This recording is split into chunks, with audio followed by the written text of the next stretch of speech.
കൂട്ടുകാരെ, നമുക്കിന്നൊരു കഥ കേട്ടാലോ? ഗോമഠം എന്ന ഗ്രാമത്തിൽ ധനികനായ ഒരാൾ ഉണ്ടായിരുന്നു. രാമനാഥ് എന്നായിരുന്നു അയാളുടെ പേര്. രാമനാഥിന് സ്വന്തമായി ഒരാനയുണ്ടായിരുന്നു. കണ്ണൻ എന്നായിരുന്നു അവന്റെ പേര്. കണ്ണനെ വീട്ടുമുറ്റത്ത് തന്നെയായിരുന്നു തളച്ചിരുന്നത്.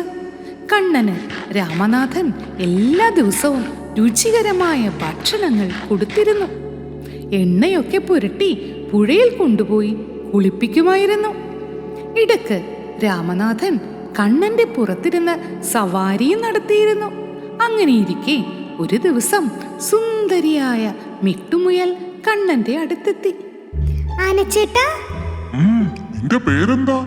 മിട്ടു. മിട്ടു, എനിക്ക് നിന്നെ വളരെ ഇഷ്ടപ്പെട്ടു. കുറച്ചു നേരം കളിക്കാം. ഒറ്റക്കിരുന്ന് ബോറടിച്ചു.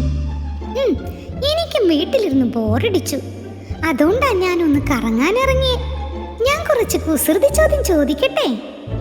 ആനച്ചേട്ടൻ ഉത്തരം പറയണേ. ശരി. ഒരിടത്തൊരിടത്ത് തലതിരിഞ്ഞ ഒരു പെൺകുട്ടിയുണ്ട്. ആരാണെന്ന് പറയാമോ? തലതിരിഞ്ഞ പെൺകുട്ടിയോ? എനിക്കറിയില്ല. അറിയില്ല? അറിയില്ല? ഞാൻ ഉത്തരം പറയട്ടെ. ലത.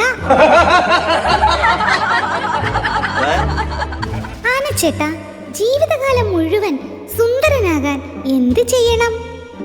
എപ്പോഴും ബ്യൂട്ടി പാർലറിൽ പോകണം, അല്ലെങ്കിൽ കുറെ ക്രീമൊക്കെ പുരട്ടണം. അല്ല, ഉത്തരം അറിയില്ല? ഞാൻ പറയട്ടെ. സുന്ദരൻ എന്ന് പേരിട്ടാ മതി. ആനച്ചേട്ടാ, ഇനി ഞാൻ അടുത്ത ചോദ്യം ചോദിക്കട്ടെ? ഒരിക്കലും വാടാത്ത പൂവേതാ? പറയ്. വാടാത്ത പൂവോ? എല്ലാ പൂവും വാടും. വാടാത്ത പൂവുണ്ട്. പറയ്, വേഗം പറയ്. ബൊഗെയിൻവില്ല? അല്ല. ചെത്തി? അല്ലെന്നേ. ഞാൻ തോറ്റു. നീ പറ. വാടാമല്ലി. മിട്ടു, ഇനി ഞാൻ നിന്നോടൊന്ന് ചോദിക്കട്ടെ? ആനച്ചേട്ടൻ പറഞ്ഞു. ഗാന്ധിജി ഓടിച്ച കാർ ഏത്? ഗാന്ധിജി ഓടിച്ചതാണോ? മഴക്കാറ്. മഴക്കാറ് ആദ്യം വന്നിട്ടേ പിന്നെ മഴ വന്നപ്പോ ഗാന്ധിജി ഓടി. ഓടി മണ്ടി. ഉത്തരം പറയട്ടെ?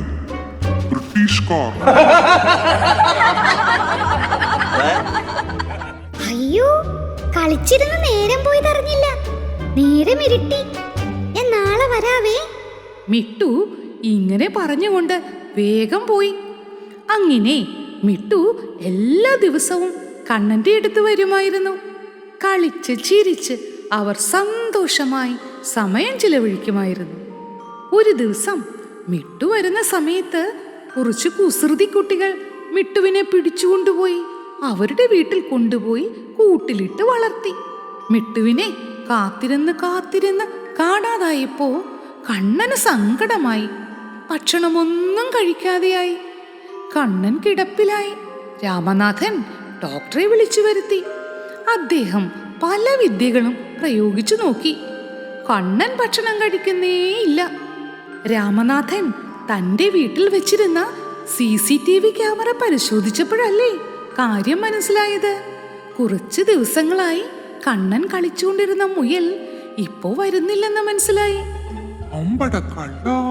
ഇതാണല്ലേ കാര്യം, രാമനാഥൻ പറഞ്ഞു. അങ്ങനെ രാമനാഥനും കൂട്ടരും ആ കുട്ടികളെ കണ്ടുപിടിച്ചു. അവിടെ നിന്ന് മിട്ടുവിനെ കൊണ്ടുവന്ന് കണ്ണന്റെ അടുത്ത് നിർത്തി. മിട്ടുവിനെ കണ്ടതും കുസൃതിക്കാരനായ കണ്ണൻ ചാടി എണീറ്റു. രണ്ടുപേരും കളി തുടങ്ങി. കണ്ണൻ തന്റെ ആരോഗ്യം വീണ്ടെടുത്തു. സൂത്രക്കാരാ, ഇപ്പൊ നിന്റെ അസുഖം മാറിയോ? രാമനാഥൻ ചോദിച്ചു. കണ്ണൻ അല്പം നാണത്തോടെ പറഞ്ഞു. സൗഹൃദത്തിന്റെ വില എന്താണെന്ന് എല്ലാവരും മനസ്സിലാക്കി. കൂട്ടുകാരെ, സൗഹൃദം മരുന്നിനേക്കാൾ ശക്തമായ ഔഷധമാണ്.